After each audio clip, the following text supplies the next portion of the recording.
সবকিছুর সুরাহা রাজপথে নয়, আলোচনার মাধ্যমে হবে। যে গণতন্ত্র পুনরুদ্ধারের যে লড়াই সংগ্রাম ছিল তার পূর্ণতা লাভ পাবে সুষ্ঠু নির্বাচনের মাধ্যমে।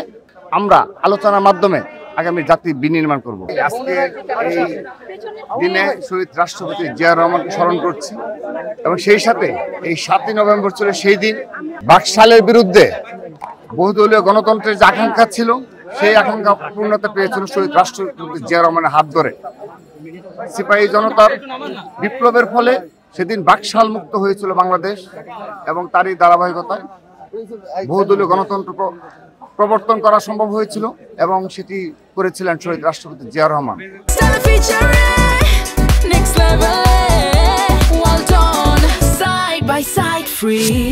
তারই ধারাবাহিকতায় বিগত ফ্যাসিস্টদের আমলেও এই 17.5 বছর বিএনপি নেতৃত্বেই এদেশে আবারও গণতন্ত্র পুনরুদ্ধার প্রতিষ্ঠার লড়াই সংগ্রাম অব্যাহত ছিল এবং তার পূর্ণতা লাভের ধারপ্রান্তে আমরা রয়েছি।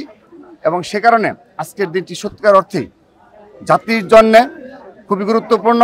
এবং এই দিনে আপনি দেখেন যে শুধুমাত্র বিএনপি নেতাকর্মী নয়, সাধারণ জনগণের ঢল নেমেছে এই শহীদ রাষ্ট্রপতি জিয়াউর রহমানের সমাধিতে। তারা শ্রদ্ধাভরে স্মরণ করছে এবং আপামর জনগণ যারা কোনো দলীয় কার্যক্রমে নেই তারাও কিন্তু আজকে উপস্থিত হয়েছে। তো আমরা তার ধারাবাহিকতা রক্ষা করব এবং জন আকাঙ্ক্ষা যে রয়েছে যে এই দেশে একটি নির্বাচনের মাধ্যমে গণতন্ত্র প্রতিষ্ঠা হবে এবং গণতন্ত্রের মাধ্যমে সব কিছুর সুরাহা রাজপথে নয়, আলোচনার মাধ্যমে হবে।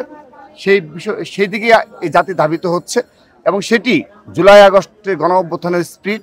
আমরা বিশ্বাস করি আগামীতে যে গণতন্ত্র পুনরুদ্ধারের যে লড়াই সংগ্রাম ছিল তার পূর্ণতা লাভ পাবে একটি সুষ্ঠু নির্বাচনের মাধ্যমে এবং এই দেশের সকল সংকট দূর হবে এবং আগামীতে কেউ আর কখনো ইচ্ছাকৃতভাবে মব ক্রিয়েট করা কিংবা ছোটোখাটো বিষয়েও রাজপথকে বেছে নেওয়া সেই কালচার থেকে দূর হয়ে আমরা আলোচনার মাধ্যমে আগামী জাতি বিনির্মাণ করব। আমরা ছাত্র সংগঠন হিসাবে শিক্ষা প্রতিষ্ঠান ভিত্তিক আমাদের কার্যক্রম অব্যাহত রয়েছে।